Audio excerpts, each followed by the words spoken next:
Praise the Lord. കണ്ണുകളടച്ച് നമ്മുടെ ഉള്ളിൽ വസിക്കുന്ന ത്രിത്വത്തിൻ്റെ ആലയനത്തിലേക്ക് നമുക്കൊന്നുകൂടി നീങ്ങാം. ഈശോ ഈ അപ്പത്തിൽ എഴുന്നള്ളിയിരിക്കുന്ന പോലെ തന്നെ ഈശോ നമ്മൾ ഓരോരുത്തരിലും എഴുന്നള്ളിയിരിക്കുന്നു. നമ്മളുമായിട്ട് ലയിച്ച് ലോകം മുഴുവനിലേക്കും പ്രസരിച്ചു കൊണ്ടിരിക്കുകയാണ്. എന്നിൽ വിശ്വസിക്കുന്നവൻ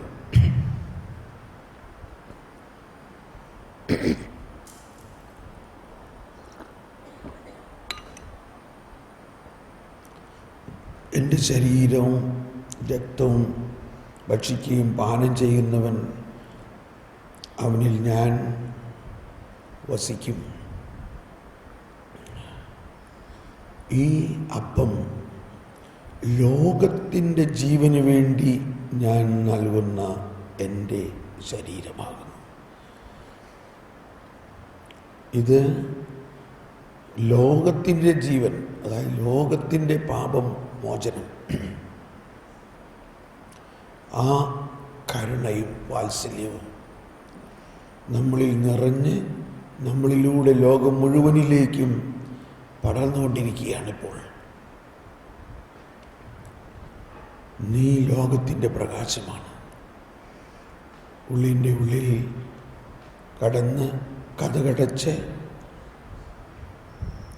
രഹസ്യത്തിൽ കാണുന്ന നിങ്ങളുടെ പിതാവിനോട് പ്രാർത്ഥിക്കുവിൻ. രഹസ്യങ്ങൾ അറിയുന്ന നിങ്ങളുടെ പിതാവ് നിങ്ങൾക്ക് പ്രതിഫലം തരും. നീ പ്രാർത്ഥിക്കുന്നതിന് മുമ്പ് തന്നെ നിൻ്റെ ആവശ്യങ്ങൾ, നിൻ്റെ വിളി, നിൻ്റെ അഭിഷേകം, നിന്നെ ഞാൻ വിളിച്ചിരിക്കുന്നത് എന്തിനാണ്, നീ എന്ത് സുവിശേഷം പ്രഘോഷിക്കണം, ഇതെല്ലാം എനിക്കറിയാം. അതിനാവശ്യമായതെല്ലാം ഞാൻ നിനക്ക് തരും. ഉള്ളിൻ്റെ ഉള്ളിൽ ലയിച്ചോയെ ഞാൻ അങ്ങുമായി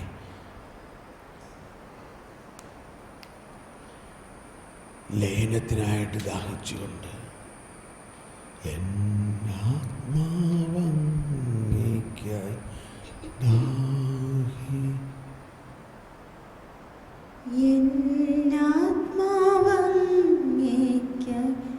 ദാഹിക്കുന്നു.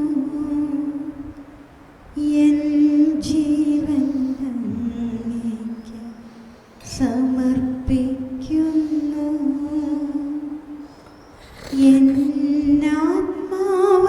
എന്നാത്മാവങ്ങേയ്ക്ക് ദാഹിക്കുന്നു. എൻ ജീവൻ അങ്ങേയ്ക്ക് സമർപ്പിക്കുന്നു. ഒന്നാകണം, എനിക്കൊന്നാകണം, പൂർണ്ണമായങ്ങിൽ ലയിച്ചിടണം. ഒന്നാകണം, എനിക്കൊന്നാകണം, പൂർണ്ണമായങ്ങിൽ ലയിച്ചിടണം. ലയനം ലയനം സമ്പൂർണ്ണ ലയനം. ലയനം ശാശ്വത ലയനം. സ്വർഗീയ ലയനം. ത്രിത്വൈക ലയനം. എന്നിൽ നീ, നിന്നിൽ ഞാൻ,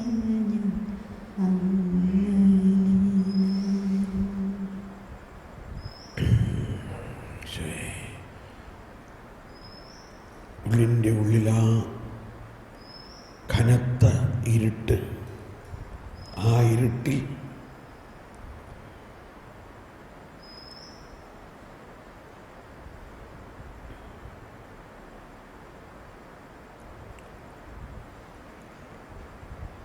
നമ്മുടെ ആത്മാവ് ദൈവത്തിന് വേണ്ടി ദാഹിക്കുന്നു. അതേസമയം ദൈവാത്മാവ് നമുക്ക് വേണ്ടി ദാഹിക്കുന്നു.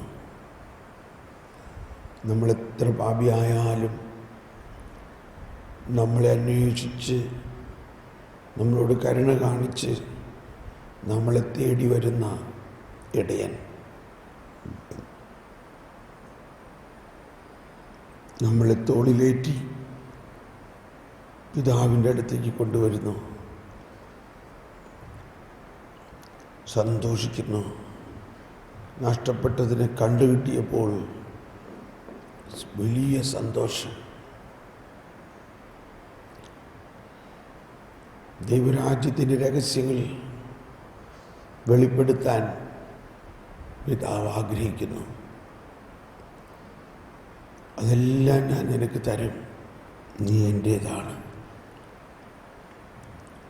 എല്ലാ വരദാനങ്ങളും നമുക്ക് തരും.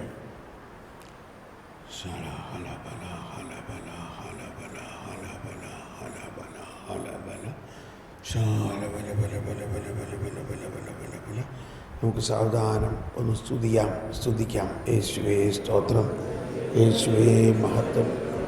Hallelujah, hallelujah.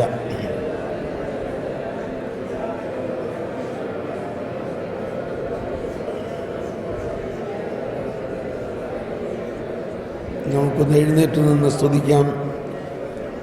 ജീവജലത്തിൻ്റെ അരുവി എന്നുള്ള ഗാനം നമുക്ക് പാടി പ്രാർത്ഥിക്കാം. ജീവജലത്തിൻ്റെ അരുവിയായി നമ്മളിൽ നിറഞ്ഞ് കവിയണമേ എന്ന് പ്രാർത്ഥിക്കാം.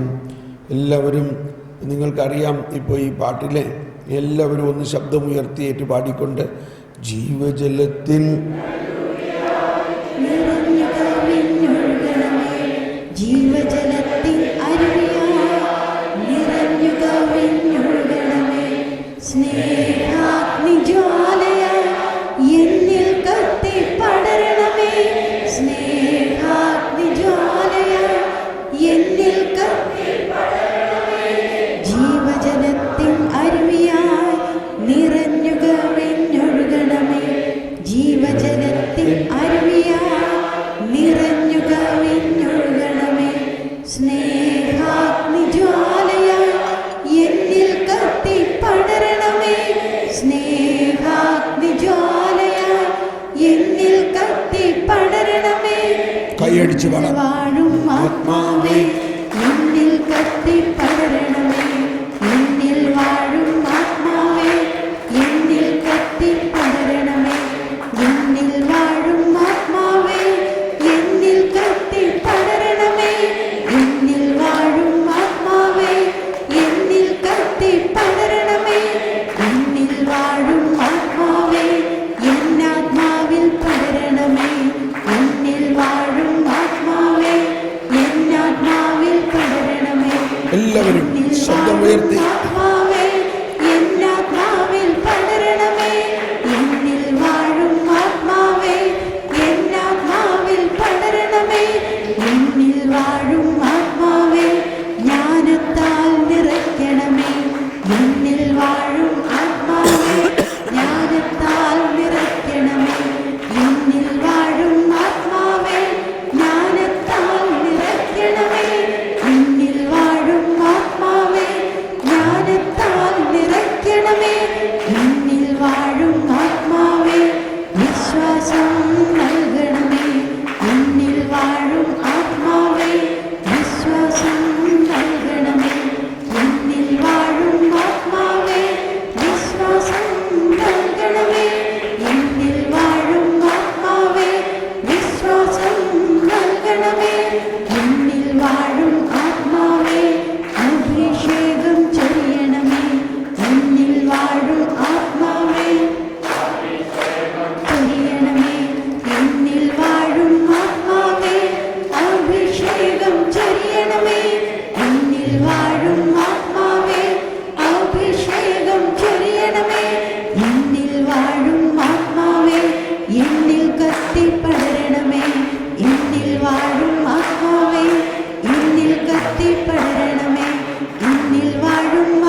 ഉത്സാഹത്തോടെ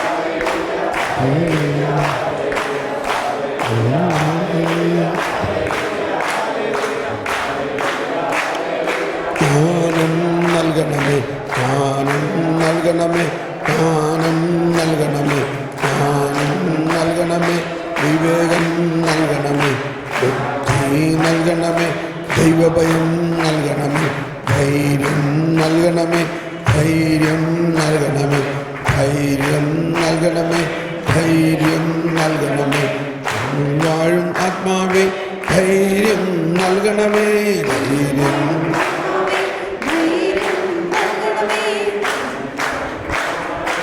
ഉച്ചത്തിൽ ഭാഷാവൃത്തിൽ സ്തുതിച്ചുകൊണ്ട്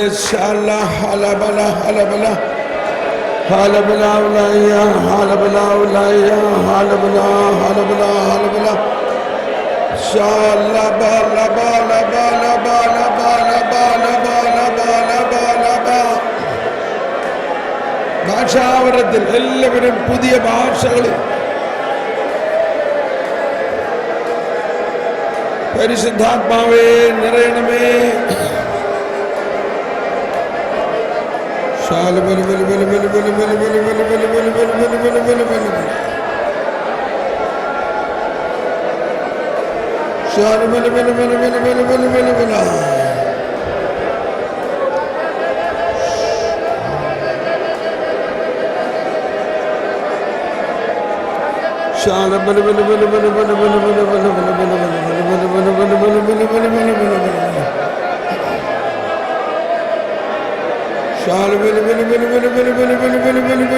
എല്ലാവരും ഭാഷാവരത്തിൽ പുതിയ ഭാഷകളുണ്ടാകട്ടെ.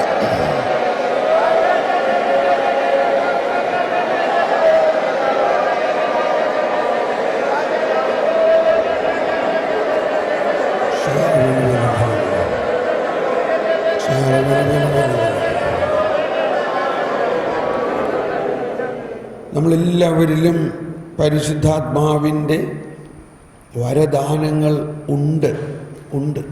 ഭാഷാവരം, പ്രവചനവരം, പ്രവചനവരത്തിൻ്റെ വ്യാഖ്യാനവരം, ഭാഷാവരത്തിൻ്റെ വ്യാഖ്യാനവരം, ദർശനവരങ്ങൾ. ദർശനം കാണുന്നു, അതിനെ വ്യാഖ്യാനിക്കുന്നു. രോഗശാന്തിവരം, അത്ഭുതങ്ങളും അടയാളങ്ങളും, വിശ്വാസവരം, പ്രഘോഷണവരം. ദൈവരാജ്യത്തിൻ്റെ വേണ്ടിയാണിതെല്ലാം. ദൈവരാജ്യം പ്രഘോഷിക്കാൻ, ഈ ദൈവരാജ്യം പ്രഘോഷിക്കുന്നതിന് ഉള്ള ഉപകരണങ്ങളാണ് ഈ വരങ്ങളെല്ലാം. ഒരു ആശാരിയെ നമ്മൾ വിളിച്ചു, ഈ മേശ ഉണ്ടാക്കാൻ പറഞ്ഞു. ആ ആശാരി എന്ത് കൊണ്ടുവരണം? ഉപകരണങ്ങൾ കൊണ്ടുവരണം.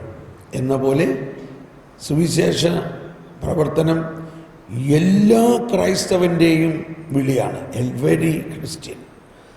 യേശുവിൽ മാമോദീസായിലൂടെ നമ്മളിൽ യേശുവിലുള്ള ആ മിഷൻ സീൽ, ആ മിഷൻ സ്പിരിറ്റ്, ആ പ്രേക്ഷിത ചൈതന്യം നമ്മളിലേക്ക് കൈമാറിയിരിക്കും. അതാണ് നീ ലോകത്തിൻ്റെ പ്രകാശമാണ്. എല്ലാവരിലും. ഇന്നലെ നമ്മൾ കണ്ടു, ഒരു മാമോദീസ പോലും സ്വീകരിക്കാത്ത ഒരുവളുടെ ആ തീഷ്ണത. ഈ തീഷ്ണത ശരിയായ അറിവിൻ്റെ അടിസ്ഥാനത്തിൽ ആയിരിക്കണം, അല്ലേ? ശരിയായ അറിവിൻ്റെ അടിസ്ഥാനത്തിൽ. അവർക്ക് തീഷ്ണതയുണ്ട്, പക്ഷേ എന്നാൽ അത് ശരിയായ അറിവിൻ്റെ അടിസ്ഥാനത്തിലല്ലായിരുന്നു. ശരിയായ അറിവിൻ്റെ അടിസ്ഥാനത്തിലല്ലെങ്കിൽ അതുകൊണ്ട് ദൈവരാജ്യം പടുത്തുയർത്തപ്പെടുകയില്ല. അതാണ് എന്നെ കൂടെ അല്ലാത്തവൻ ചിതറിക്കുന്നു. എൻ്റെ കൂടെ അല്ലാത്തവൻ എനിക്ക് എതിരാണെന്ന് പറഞ്ഞത് ഫരിസേയരും നിയമത്തിനെ കുറിച്ചാണ്. എൻ്റെ കൂടെ ശേഖരിക്കാത്തവൻ ചിതറിക്കുന്നു. ഫരിസേയരും നിയമത്തിനും ദൈവത്തിൻ്റെ ആളുകളാണ്. എങ്കിലും ഈ ദൈവരാജ്യത്തിൻ്റെ പുതിയ സുവിശേഷം വന്നപ്പോൾ അവർക്ക് മനസ്സിലായില്ല. അവരാ പഴയ തന്നെ. അപ്പോൾ നമ്മൾ ആ പഴയത് വിട്ടാൽ മാത്രമേ ഈ പരിശുദ്ധാത്മാവിൻ്റെ വരദാനങ്ങൾ നമ്മളിൽ പെട്ടെന്ന് തുറക്കും. ഫരിസേയരും നിയമജ്ഞരും പരിശുദ്ധാത്മാവിൻ്റെ പ്രവർത്തനത്തിന് എതിരായിരുന്നു. അവരാരും ഒരു രോഗശാന്തി നടത്തി കണ്ടിട്ടുണ്ടോ? ഏതെങ്കിലും ഒരു ഫരിസേയൻ രോഗശാന്തി ശുശ്രൂഷ ആരെങ്കിലും സൗഖ്യപ്പെടുത്തിയോ? അതിനനുകൂലമോ? ഇല്ല. അപ്പം നമ്മളിൽ എല്ലാമുള്ള അറിഞ്ഞറിയാതെയോ കടന്നുകൂടിയിരിക്കുന്ന ആ ഫരിസേയ മനോഭാവം ആണ് നമ്മിലുള്ള വരദാനങ്ങളെ അമർത്തുന്നത്. അതിനെ വികസിപ്പിക്കാൻ, അതിങ്ങനെ ബ്ലോസം, അതിങ്ങനെ വിരിയാൻ അനുവദിക്കുന്നില്ല. Praise the Lord. സഭയെമ്പാടും എല്ലാവരിലും വരദാനങ്ങളുണ്ട്. അതെല്ലാം വിരിയുമ്പോൾ എന്തായിരിക്കും ഈ സഭ, ഈ ജനം? പെട്ടെന്ന് ലോകം സുവിശേഷവൽക്കരണം നടക്കും. ഈ സ്നേഹത്തിൻ്റെ കരുണയുടെ സുവിശേഷമാണ് നമ്മൾ കൊടുക്കുന്നത്. ഇപ്പം നമ്മളിലുള്ള ഈ വരദാനങ്ങളൊന്ന് വിരിയാൻ വേണ്ടി നമുക്ക് പ്രാർത്ഥിക്കാം. നമ്മൾ മുഖാമുഖം തിരിഞ്ഞ് കൈവച്ച് പ്രാർത്ഥിക്കുന്നു. ഒരാൾ മറ്റൊരാളുടെ തലയിൽ കൈവച്ച് പ്രാർത്ഥിക്കുന്നു. പിന്നീട് തിരിച്ച് നമുക്ക് പ്രാർത്ഥിക്കാം. അപ്പോൾ രണ്ടുപേരും ഒപ്പം തലയിൽ കൈവയ്ക്കേണ്ട. ഒരു ആൾ മാത്രം തലയിൽ കൈവയ്ക്കുക, മറ്റേ ആൾ പ്രാർത്ഥന സ്വീകരിക്കുക. ആ പ്രാർത്ഥനയിൽ നമ്മളിൽ വരദാനങ്ങളെല്ലാം ഉണ്ട് എന്നും വിശ്വസിക്കുകയും ഇത് സ്വർഗരാജ്യത്തിൻ്റെ പുതിയ സുവിശേഷം പ്രഘോഷിക്കുന്നതിൻ്റെ അടയാളങ്ങൾക്ക് വേണ്ടിയും അതിൻ്റെ പ്രവർത്തനത്തിന് വേണ്ടിയുമാണെന്ന് പൂർണ്ണമായിട്ട് വിശ്വസിച്ചുകൊണ്ട് പരിശുദ്ധാത്മാവേ പ്രാർത്ഥിക്കുക. പരിശുദ്ധാത്മായ വ്യക്തിയിലുള്ള എല്ലാ വരദാനങ്ങളും അഭിഷേകമാക്കണമേ, വിരിയണമേ, പൊട്ടിപ്പുറപ്പെടണമേ. Hallelujah, hallelujah. മൂന്നാൾക്കും പ്രാർത്ഥിക്കാം. മൂന്നാൾ കൂടി ചേർന്ന് നിൽക്കാം. സാറ് ഒരാളുടെ കൂടി തലയിൽ കൈവച്ചോ. ശാല ഹല ബല ഹല ബല ഹല ബല ശാല ബല ബല ബല ബല ബല. കർത്താവേ, ഈ മകളിൽ നിറഞ്ഞു നിൽക്കുന്ന ആത്മാവിൻ്റെ വരദാനങ്ങളെല്ലാം പുറപ്പെടണമേ, വിരിയണമേ. ഓ യേശുവേ, ഇവരെ അഭിഷേകം ചെയ്യണമേ. ഇവരിൽ നിറഞ്ഞു നിൽക്കുന്ന എല്ലാ വരദാനങ്ങളും അഭിഷേകമാക്കണമേ.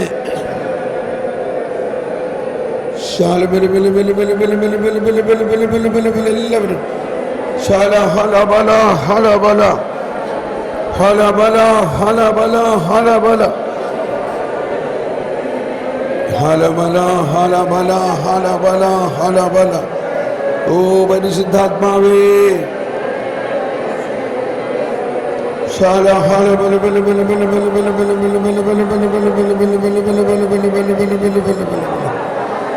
പരിശുദ്ധാത്മാവേ, ഈ മകളിൽ നിറഞ്ഞു നിൽക്കുന്ന എല്ലാ വരദാനങ്ങളും അഭിഷേകമാക്കണമേ.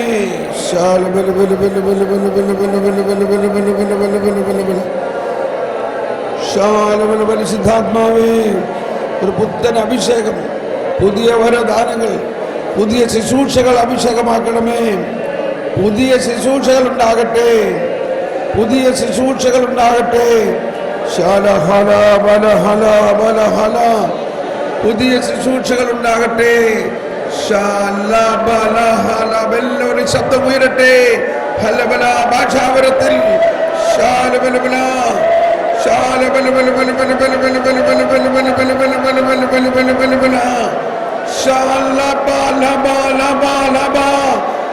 ശാലബലബല പൊട്ടി മുളക്കട്ടെ. Hallelujah, hallelujah, hallelujah, hallelujah, hallelujah, hallelujah. ജീവിക്കും ദൈവത്തിൻ അരൂപിയേ, നവ്യമായി ഞങ്ങളിൽ വസിക്കേണമേ. ജീവിക്കും ദൈവത്തിൻ അരൂപിയേ, നവ്യമായി ഞങ്ങളിൽ വസിക്കേണമേ.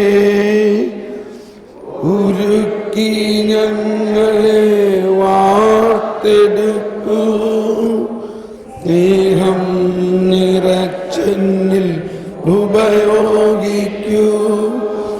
ജീവിക്കും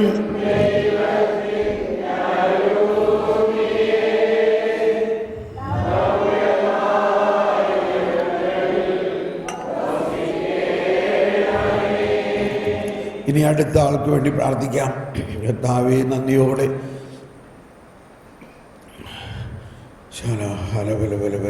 പരിശുദ്ധാത്മാവേ, ഈ മകളിൽ നിറഞ്ഞു നിൽക്കുന്ന എല്ലാ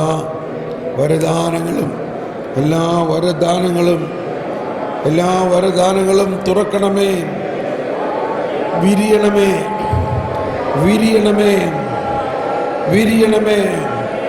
ഒരു പുതിയ സുവിശേഷ ചൈതന്യം, ഒരു പുതിയ സുവിശേഷവൽക്കരണത്തിനായി വിരിയണമേ. ധൈര്യം നൽകണമേ, വരദാനങ്ങൾ തുറക്കണമേ.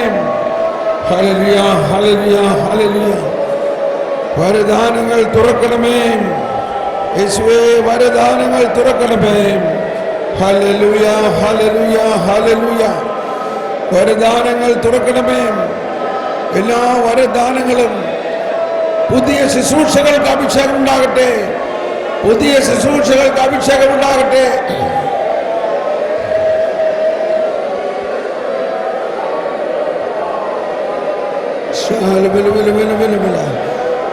എല്ലാ തടസ്സങ്ങളും മാറട്ടെ. അത്ഭുത ശക്തി ഒഴുകട്ടെ. യേശുവിന്റെ നാമത്തിൽ അത്ഭുതങ്ങൾ നടക്കട്ടെ. അത്ഭുത രോഗശാന്തി ഉണ്ടാകട്ടെ.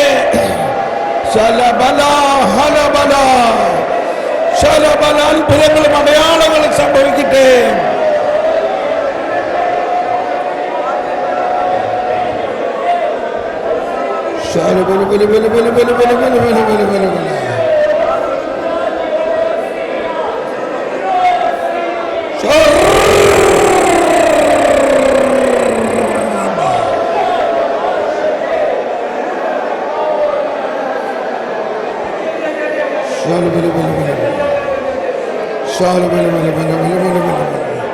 പുതിയ ശുശ്രൂഷകൾ തുറക്കട്ടെ.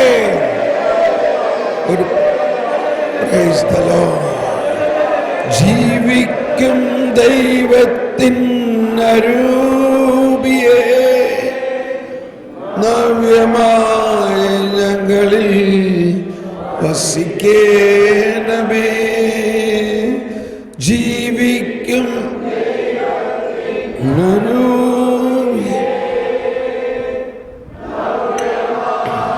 ഞങ്ങളിൽ വസിക്കേണമേ. ഉരുക്കി ഞങ്ങളെ വാർത്തെടുക്കൂ, സ്നേഹം നിറച്ചങ്ങ് ഉപയോഗിക്കൂ. ജീവിക്കും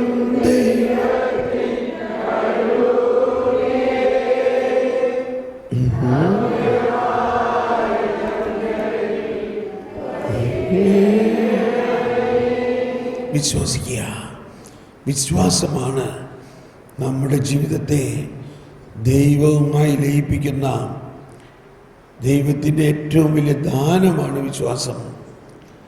അത് നമുക്ക് ലഭിച്ചു കഴിഞ്ഞിരിക്കുന്നു. നമുക്ക് തിരിഞ്ഞു നിൽക്കാം. എന്താ നമുക്ക് തോന്നുന്നത്? ഈ വരദാനങ്ങളെല്ലാം നമ്മളിലുണ്ട് എന്ന് തോന്നുന്നുണ്ടോ ഇല്ലയോ? Praise the Lord. ഇപ്പോൾ നമ്മളിനി ചെയ്യാൻ പോകുന്നത് ഒരു വർക്ക്ഷോപ്പ്. നിങ്ങൾ 2 പേര്, നമ്മൾ സാധാരണ കൗൺസിലിംഗ് കൊടുക്കുന്ന അറിയാമല്ലോ, നമ്മൾ കൗൺസിലിംഗ് കൊടുക്കാൻ ഒരാൾക്ക് വേണ്ടി പ്രാർത്ഥിക്കുമ്പോൾ നമ്മളിങ്ങനെ പ്രാർത്ഥിക്കേണ്ടത്, നമ്മിൽ വസിക്കുന്ന പരിശുദ്ധാത്മാവിനോട് പ്രാർത്ഥിക്കുക. ഈ വ്യക്തി ആ വ്യക്തിയുടെ തലയിൽ കൈവച്ചിട്ട് പ്രാർത്ഥിക്കുക, കർത്താവേ എന്താണ് ഈ വ്യക്തിക്ക് വേണ്ടി അങ്ങയുടെ സന്ദേശം, ഈ വ്യക്തിക്ക് വേണ്ടി ഞാൻ എന്ത് പ്രാർത്ഥിക്കണം.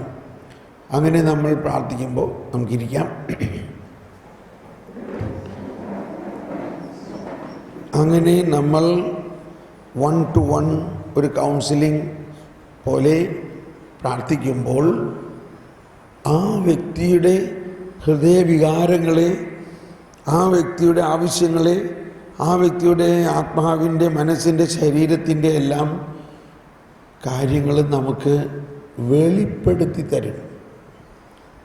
അതൊരു പക്ഷേ ദർശനമായിട്ടോ, ഒരു ശബ്ദമായിട്ടോ, ഒരു സ്പർശനമായിട്ടോ, ഒരു വികാരമായിട്ടോ എന്ന് പറഞ്ഞാൽ പെട്ടെന്ന് നമ്മൾ ആ വ്യക്തിക്ക് വേണ്ടി പ്രാർത്ഥിക്കുമ്പോൾ നമുക്കങ്ങ് ഭയങ്കര ദുഃഖം.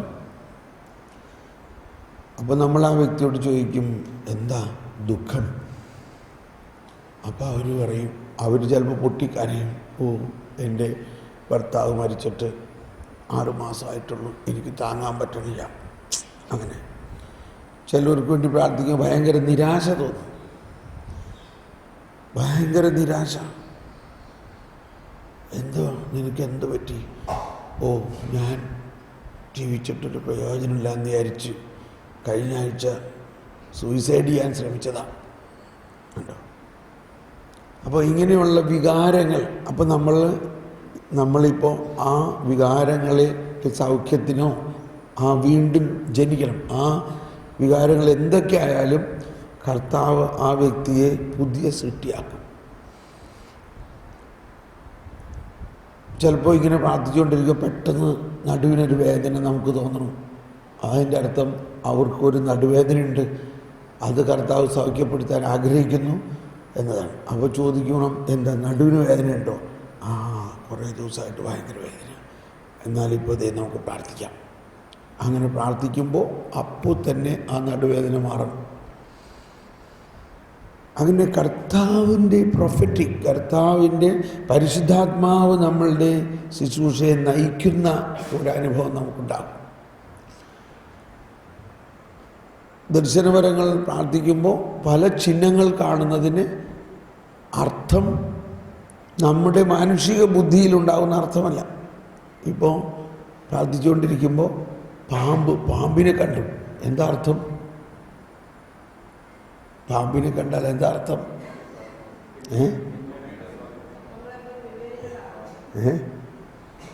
ചിലർ പറഞ്ഞു തിന്മയുടെ സ്വാധീനം, ചിലർ പറഞ്ഞു, പലരും പറയും അതൊന്നും അല്ല അർത്ഥം. അപ്പം നിങ്ങളുടെ ഉത്തരം ഇതായിരിക്കേണ്ടിയിരുന്നു, പരിശുദ്ധാത്മാവിനോട് അപ്പം ചോദിച്ചോളാം. മനസ്സിലാവണം എന്താണ് ഉത്തരം? പരിശുദ്ധാത്മാവിനോട് ചോദിക്കണം. അപ്പോൾ ഇങ്ങനെ പാമ്പ്, തിന്മയുടെ ശക്തി, പൂവൻകോഴി, അഹങ്കാരം, ഇങ്ങനെയൊന്നും മുൻകൂട്ടി ഒരു ചിഹ്നത്തിൻ്റെ അടയാളങ്ങളുടെ അർത്ഥം ഉണ്ടാക്കി വയ്ക്കരുത്. പരിശുദ്ധാത്മാവ് ഓരോരുത്തരുടെയും ആ സമയത്ത് വെളിപ്പെടുത്തി കൊടുക്കുന്ന ഒരു തത്വം എടുക്കണം. എന്നോട് ക്ഷമിക്കണം, ഇതെല്ലാം ചില കോൺഫ്ലിക്റ്റ് ആയിരിക്കാം ഇല്ലേ. എനിക്ക് ഈ പാമ്പ് ഞാൻ പ്രാർത്ഥിക്കുമ്പോൾ പലപ്പോഴും കാണുന്ന ഒരു 5 തരത്തിൽ എന്നോട് സംസാരിച്ചിട്ടുണ്ട്. ഒരിക്കലൊരു സഹോദരി വേണ്ടി പ്രാർത്ഥിക്കുമ്പോൾ പറഞ്ഞു, പാമ്പ് കണ്ടപ്പോൾ ഞാൻ ചോദിച്ചു, എന്താ കർത്താവ് ഇതിൻ്റെ അർത്ഥം? ഇവള് ചെറുപ്പത്തിൽ പാമ്പിനെ കണ്ട് പേടിച്ചിട്ടുണ്ട്. ഓഹോ. ഞാൻ ചോദിച്ചു, നീ പാമ്പിനെ കണ്ട് പേടിച്ചിട്ടുണ്ടോ? വീണ്ടും പരിശുദ്ധാത്മാവ് എന്താ ചെയ്യുക? അവളോട് പറയേ, 10 വയസ്സുള്ളപ്പോഴാണ് അത് സംഭവിച്ചിരിക്കുന്നത്. അവൾക്ക് ആസ്മ രോഗമുണ്ട്. ആ ആസ്മ അന്ന് മുതലാണ് ആരംഭിച്ചത്. ആ ഭയത്തിൽ നിന്നാണ് ആസ്മ ഉണ്ടായത്. ഓക്കെ. ഞാൻ പറഞ്ഞു, നിനക്ക് 25 വർഷം മുമ്പ്, അതായത് നിനക്ക് 10 വയസ്സുള്ളപ്പോൾ നീ പാമ്പിനെ കണ്ട് പേടിച്ചതായിട്ടുണ്ട്. ഒന്ന് ചിന്തിച്ചു നോക്കി.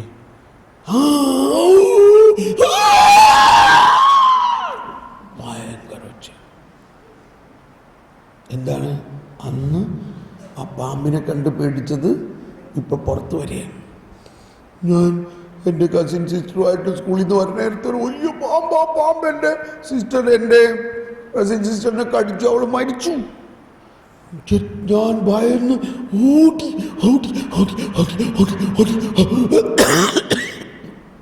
ഓടി വീട്ടിൽ വന്ന് വീണു. അപ്പം മുതൽ തുടങ്ങിയതാണ് ആസ്മ. ഈ സമയത്ത് തലയിൽ കൈവച്ച് അങ്ങ് പ്രാർത്ഥിച്ചപ്പോൾ ആ 25 വർഷം പഴക്കമുള്ള ആസ്മ മാറി. അപ്പം ഇങ്ങനെ ഈ വരദാനങ്ങൾ ഉപയോഗിക്കേണ്ടത് പരിശുദ്ധാത്മാവിൻ്റെ ജ്ഞാനത്തിലൂടെ ഉപയോഗിക്കുമ്പോൾ ഇത് വളരെ നല്ലതാണ്. ഒരിക്കലും വരദാനങ്ങളെ ഭൗതികമായ കാര്യങ്ങൾക്ക് ഉപയോഗിക്കേണ്ട. ഇത് ആത്മീയ വരങ്ങൾ ആത്മീയ കാര്യങ്ങൾക്ക് മാത്രമുള്ളതാണ്. ഞാൻ എപ്പോഴും പറയുന്നൊരു ഉദാഹരണമാണ്, ആദ്യകാലങ്ങളിലുണ്ടായ വലിയ ഒരു വെളിപാടാണ്. അതാണ് വിശുദ്ധീകരണ ധ്യാനത്തിനെല്ലാം രൂപം കൊടുക്കാനുണ്ടായ ഇത്. ഒരാൾ പറഞ്ഞു, അതിനെ എൻ്റെ 2 ഫിഷിംഗ് ബോട്ട് വർക്ക് ചെയ്യുന്നില്ല, ഒന്ന് പ്രാർത്ഥിച്ച് നോക്കി എന്താ അത് വർക്ക് ചെയ്യാത്തത്. അപ്പോൾ ഞാൻ ആലോചിച്ചാൽ ഫിഷിംഗ് ബോട്ട് വർക്ക് ചെയ്യാത്തത് വല്ല ടെക്നീഷ്യനോ മെക്കാനിക്കിനോട് ചോദിക്കണം. അല്ലല്ല, സാറിനെ പോലെയുള്ള ഒരാൾ സന്ദേശം തന്നിട്ടാണ് ഇത് മേടിച്ചത്. ഞാൻ പറഞ്ഞു, അങ്ങനെ സന്ദേശങ്ങൾ എടുത്ത് സന്ദേശവും പരിശുദ്ധാത്മാവിൻ്റെ വരദാനങ്ങൾ ഇങ്ങനെയുള്ള കാര്യങ്ങൾക്ക് വേണ്ടിയല്ല. അല്ല, അദ്ദേഹത്തിന് ശരിക്കും ദർശനം കിട്ടിയതാണ്. അദ്ദേഹം പറഞ്ഞു, ദേ ഞാൻ 2 ബോട്ട് കാണുന്നുണ്ട്, അതുകൊണ്ട് നിങ്ങൾ 2 ബോട്ട് മേടിച്ചാൽ നിങ്ങളുടെ സാമ്പത്തിക അവസ്ഥ മാറും, ബിസിനസ്സിൽ നല്ല ഉയർച്ച ഉണ്ടാവും. ഇയാൾ പറയുകയാണെങ്കിൽ എനിക്ക് മൊട്ടക്കുന്നിൽ കശുമാവും തോപ്പാണ്, എനിക്ക് യാതൊരു ഐഡിയ ഇല്ല ബോട്ടും വെള്ളത്തിൽ ഈ മത്സ്യബന്ധനമായിട്ട്. കർത്താവ് സന്ദേശം തരുന്നുണ്ട്, ഈ നിങ്ങൾ സ്വീകരിക്കാൻ മനസ്സുണ്ടെങ്കിൽ സ്വീകരിക്കുക, അല്ലെങ്കിൽ അതിൻ്റെ പ്രത്യാഘാതങ്ങൾ നിൽക്കണ്ടാവും. സോ മേടിച്ചു പോയി. അങ്ങനെ അയാൾ ബോട്ട് മേടിച്ചു, 2 ഫിഷിംഗ് ബോട്ട് ബാങ്ക് ലോണെല്ലാം എടുത്ത് മേടിച്ചു. 2 വർഷമായിട്ടും ബോട്ട് അങ്ങനെ തന്നെ കിടക്കാണ്. നടന്ന സംഭവമാണ്.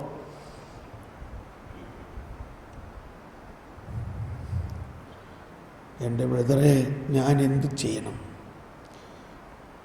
ദർശനം കണ്ടെങ്കിൽ നമുക്കൊന്ന് പ്രാർത്ഥിക്കാം, അതിൻ്റെ വ്യാഖ്യാനം എന്താണെന്ന് പ്രാർത്ഥിക്കാം. അതിൻ്റെ വ്യാഖ്യാനം ബോട്ട് മേടിക്കുക എന്നല്ല കേട്ടോ. അത് മാനുഷിക വിജ്ഞാനം, മാനുഷിക ജ്ഞാനം അതിൻ്റെ ഉള്ളിൽ കയറി. ഇതാണ് നമുക്ക് പറ്റാവുന്ന ഒരു മിസ്റ്റേക്ക്. അതാണ് നവീകരണത്തിൽ ഉള്ള പല തളർച്ചയുടെയും പല സംഭവങ്ങളുടെയും കാരണം. ഞാൻ കുറ്റപ്പെടുത്താൻ പറയല്ല, ഒരു വഴി ശരിക്കും നല്ലൊരു ഉദാഹരണമാണത്. വേറെ ഒരുപാട് ഉദാഹരണമുണ്ട്, എന്നാലിത് പറയാൻ കൊള്ളാവുന്ന ഒരു ഉദാഹരണം. കാര്യത്തിൽ മനസ്സിലാവുന്നുണ്ട്. മറ്റൊരുപാട് ഉദാഹരണങ്ങൾ നമുക്കിങ്ങനെ പരസ്യമായിട്ട് പറയാൻ പോലും കൊള്ളില്ല. അപ്പം അതിൻ്റെ എല്ലാം നമ്മൾ കുറ്റപ്പെടുത്താനല്ല, നമ്മുടെ കർത്താവ് ഏൽപ്പിച്ചിരിക്കുന്നത് അത്ര വലിയ ഒരു വരമാണ്. മറ്റുള്ളവർ നമ്മുടെ അടുത്ത് വരുമ്പോൾ നമ്മൾ പറയണത് ദൈവദൂതായിട്ടാണ് അവർ കണക്കാക്കുന്നത്. അങ്ങനെയാണ് താനും.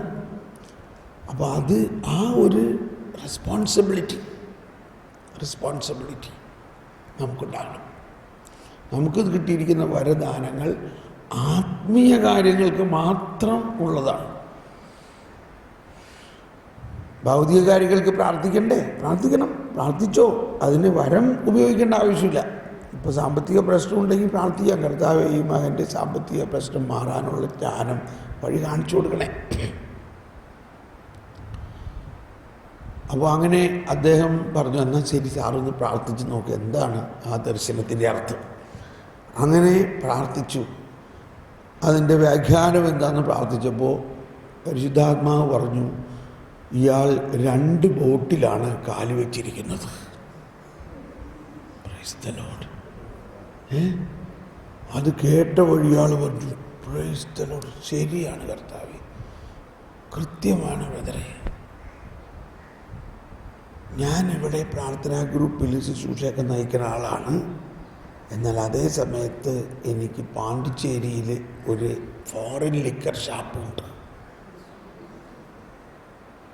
കറക്റ്റ്. ഇപ്പം മനസ്സിലായില്ലേ എന്താണ് 2 ബോട്ടെന്ന്? ഇനി എന്താ അതിലൂടെ മനസ്സിലാക്കാൻ ആഗ്രഹിക്കുന്നത്? ഞാൻ എൻ്റെ ആ ഫോറിൻ ലിക്കർ കർത്താവ് ആഗ്രഹിക്കുന്നതല്ല, അത് നിർത്തണം. കണ്ടോ, ഇതാണ് 2 വർഷം മുമ്പ് പറഞ്ഞതിൻ്റെ സന്ദേശം. എൻ്റെ ബ്രദറെ, ശരിയാണ്, എൻ്റെ മകൻ ആണ് അവിടെ അത് നടത്തുന്നത്. എനിക്കൊരേ മകനുള്ളൂ. അവനിപ്പോൾ എന്തോ മാനസിക വിഭ്രാന്തി പോലെ വരികയാണ്. കണ്ടോ, ഈ മൊട്ടക്കുന്നിലിരിക്കേണ്ടവൻ ബ്രാൻഡ് ഷോപ്പിലിരുന്ന് രാവിലെ മുതൽ വൈകുന്നേരം വരെ ഇതും കണ്ടുകൊണ്ടിരിക്കണ നേരത്തെ ഒരു ഇച്ചിരിയൊക്കെ വേണമെങ്കിൽ എന്തോ ആവട്ടെ, ദൈവത്തിന് സ്തുതി. അന്ന് അദ്ദേഹത്തിന് അത് കൺവിൻസായി. അങ്ങനെ അത് നിർത്താൻ തീരുമാനിച്ചു. അപ്പം ഇങ്ങനെ ദർശനങ്ങൾക്ക് വ്യാഖ്യാനം ജ്ഞാനമാണ്, ദൈവിക ജ്ഞാനം.